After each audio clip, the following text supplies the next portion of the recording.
നമസ്കാരം. നമ്മുടെ ശരീരത്തിലെ ഏറ്റവും പ്രധാന അവയവങ്ങളിൽ ഒന്നാണ് ഹൃദയം. ഹൃദയം ആണ് നമ്മുടെ ശരീരത്തിൻ്റെ ഓരോ ഭാഗങ്ങളിലും രക്തത്തെ പമ്പ് ചെയ്ത് ശുദ്ധീകരിച്ച് എല്ലായിടത്തും എത്തിക്കുന്നതെന്ന് നമുക്ക് എല്ലാവർക്കും അറിയുന്ന കാര്യമാണ്. പക്ഷേ ഇന്നത്തെ ആധുനിക ജീവിതക്രമത്തിൻ്റെ ഫലമായി, സംഘർഷങ്ങളുടെ ഫലമായി അല്ലെങ്കിൽ പിരിമുറുക്കങ്ങളുടെ ഫലമായി പലർക്കും ഹൃദയത്തിൻ്റെ ആരോഗ്യത്തെ കാത്തു സൂക്ഷിക്കാൻ സാധിക്കാറില്ല എന്ന് സർവേകൾ സൂചിപ്പിക്കുന്നുണ്ട്. ഇന്ന് നമ്മൾ സംസാരിക്കുന്നത് ഹൃദയത്തെക്കുറിച്ചാണ്. നമുക്കിന്ന് അതിഥിയായി ലഭിച്ചിരിക്കുന്നത് ദക്ഷിണേന്ത്യയിലെ തന്നെ ഏറ്റവും പ്രശസ്തനായ പ്രഗത്ഭനായ ഒരു കാർഡിയക് സർജനാണ്. ഹൃദയ ശസ്ത്രക്രിയാ വിദഗ്ധനായ ഡോക്ടർ ഷാജി പാലങ്ങാടൻ. അദ്ദേഹം തിരുവനന്തപുരത്ത് കിംസ് ഹോസ്പിറ്റലിലെ ഡോക്ടറാണ്. അദ്ദേഹത്തെ വളരെ സന്തോഷത്തോടെ ഹൃദയപൂർവ്വം ഈ പരിപാടിയിലേക്ക് സ്വാഗതം ചെയ്യുന്നു. നമസ്കാരം ഡോക്ടർ. വളരെ ഇപ്പം ഞാൻ നേരത്തെ സൂചിപ്പിച്ചതുപോലെ ധാരാളം പിരിമുറുക്കങ്ങളാണ്. നമുക്ക് ഓരോരുത്തർക്കും ഓരോ ദിവസവും നമ്മൾ പറയുന്നത് കേൾക്കാം, ടെൻഷൻ എന്നാണ് പറയുന്നത്. അപ്പോൾ ഈ ടെൻഷൻ്റെ ഇടയിൽ നമ്മുടെ ഈ ഒരു കുഞ്ഞ് ഹൃദയത്തിൻ്റെ ആരോഗ്യം പലപ്പോഴും കൈവിട്ട് പോകാറുണ്ട്. അപ്പോൾ വളരെ ജനറലായിട്ട് ഒരു ചോദ്യത്തിലൂടെ നമുക്ക് ഈ ഇൻ്റർവ്യൂ ആരംഭിക്കാം. എന്താണ് ശരിയായ ഹൃദയാരോഗ്യം? ജീവിതശൈലി രോഗങ്ങളിൽ ഒന്നായിട്ടാണ് നമ്മൾ ഹൃദയരോഗങ്ങളെ ഇന്ന് കണക്കാക്കുന്നത്. രണ്ട് തരം ഹൃദയരോഗങ്ങളുണ്ട്. ഒന്ന് ജനിതകമായി നമുക്ക് പാരമ്പര്യമായി വരുന്ന ഹൃദയരോഗങ്ങളും അല്ലാതുള്ളതും. ജീവിതശൈലി രോഗങ്ങളെന്ന് ഉദ്ദേശിക്കുന്നത് ജനിതകമായി അല്ലാതെ ഉണ്ടാകുന്ന രോഗങ്ങളാണ്. അതിൽ പ്രധാനപ്പെട്ട കുറച്ച് റിസ്ക് ഫാക്ടേഴ്സ് ഉണ്ട്.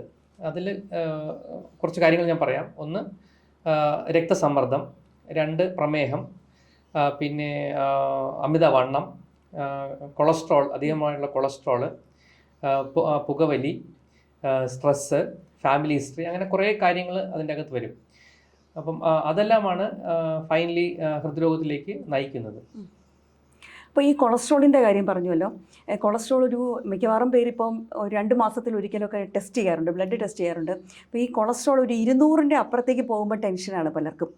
മാത്രമല്ല BP, നേരത്തെ ഞാൻ സൂചിപ്പിച്ചതുപോലെ തന്നെ ജീവിതശൈലി രോഗങ്ങളുടെ ഭാഗമായിട്ടാണല്ലോ ഈ കൊളസ്ട്രോൾ, ബ്ലഡ് പ്രഷർ ഇതൊക്കെ വരുന്നത്. അപ്പോൾ നമുക്ക് ഈ കൊളസ്ട്രോളൊക്കെ എങ്ങനെയാണ് നമുക്ക് നിയന്ത്രിച്ച് നിർത്താൻ പറ്റുന്നതെന്ന് പറയാമോ?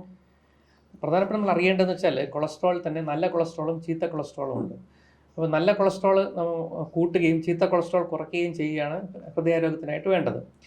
നല്ല കൊളസ്ട്രോൾ എന്ന് വെച്ചാൽ നമ്മുടെ ബോഡിയിലുണ്ടാകുന്ന ഈ കൊളസ്ട്രോളുകളെ രക്തത്തിൽ നിന്ന് നമ്മുടെ ലിവറിലേക്ക് എത്തിക്കുന്ന ജോലിയാണ് ഈ നല്ല കൊളസ്ട്രോൾ ചെയ്യുന്നത്. അതുമൂലം നമ്മുടെ ബോഡിയിലെ കൊളസ്ട്രോൾ, മോശം കൊളസ്ട്രോൾ കുറയുകയും രക്തക്കുഴലുകൾക്കകത്ത് അത് അടിഞ്ഞ് ഭാവിയിൽ ബുദ്ധിമുട്ടുണ്ടാക്കുന്നത് അവോയ്ഡ് ചെയ്യുകയാണ് ചെയ്യുന്നത്.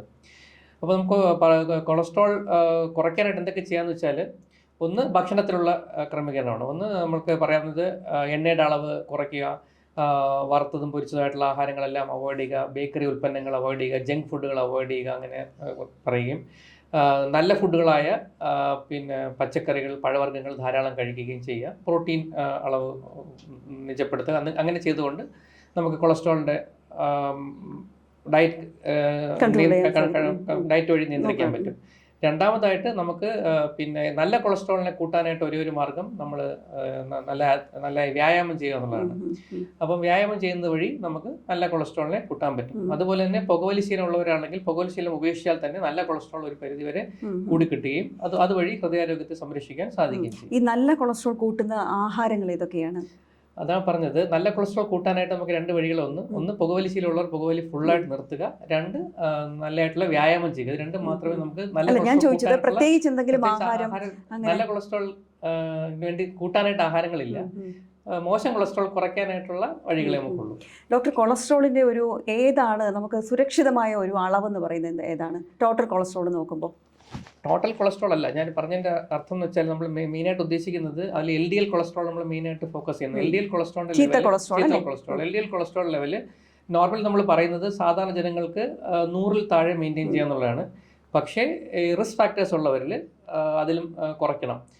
70 നമ്മൾ പണ്ട് പഠിച്ചിരുന്നെങ്കിൽ ഇപ്പോൾ നമ്മളത് 55ലേക്ക് താഴേക്ക് എത്തിച്ചാൽ ഹൃദയത്തിന് നല്ല പ്രൊട്ടക്ഷൻ കിട്ടും എന്നുള്ളതാണ് ഇപ്പോഴത്തെ പഠനങ്ങളെല്ലാം തെളിയിച്ചിരിക്കുന്നത്. ഈ തൈറോയിഡും കൊളസ്ട്രോളും തമ്മിൽ എന്തെങ്കിലും ബന്ധമുണ്ടോ? ഉണ്ടല്ലോ, തൈറോയിഡ് കൊളസ്ട്രോളും തമ്മിൽ ബന്ധമുണ്ട്. അപ്പം നമ്മൾ നോക്കുന്നത് വെച്ചാൽ കൊളസ്ട്രോൾ കൂടിയ ആദ്യം നമ്മൾ ടെസ്റ്റ് ചെയ്ത് നോക്കുന്നത് തൈറോയിഡ് ഗ്രന്ഥിക്ക് എന്തെങ്കിലും അപകടം ഉണ്ടോ എന്ന് നോക്കും. അപ്പോൾ അതിനുള്ള കറക്ഷൻ എല്ലാം കഴിഞ്ഞതിന് ശേഷമേ നമ്മൾ കൊളസ്ട്രോളിൻ്റെ മെഡിസിൻ സ്റ്റാർട്ട് ചെയ്യത്തുള്ളൂ. ഒരു വാല്യൂ കൊളസ്ട്രോൾ കൂടിയെന്ന് വെച്ചാൽ നമ്മൾ ഉടനെ തന്നെ മരുന്നുകൾ സ്റ്റാർട്ട് ചെയ്യില്ല. അതിന് എന്തെങ്കിലും പ്രത്യേകിച്ച് കാരണങ്ങളുണ്ടോ എന്ന് കണ്ടുപിടിക്കും. അതോടൊപ്പം നമ്മളൊരു 6 മാസത്തേക്ക് അവർക്ക് വ്യായാമം, നല്ല ഡയറ്റ് മോഡിഫിക്കേഷൻ എല്ലാം കൊടുത്തതിന് ശേഷം വീണ്ടും ഒന്നും കൂടി ടെസ്റ്റ് ചെയ്ത് നോക്കി കൂടുതലുണ്ടെങ്കിൽ മാത്രമേ നമുക്ക് യൂഷ്വലി ശേഷം മാത്രമേ മെഡിസിൻ അല്ലെങ്കിൽ ആദ്യത്തെ വാല്യൂ തന്നെ വെരി ഹൈ ആയിരിക്കുക, അല്ലെങ്കിൽ ഫാമിലി സ്ട്രോങ് ഹിസ്റ്ററി ഉണ്ട്, അങ്ങനെ എന്തെങ്കിലും ഉണ്ടെങ്കിൽ മാത്രം വളരെ റെയർ ആയിട്ട് ഇമ്മീഡിയറ്റ് ആയിട്ട് മരുന്ന് സ്റ്റാർട്ട് ചെയ്യാറുള്ളൂ.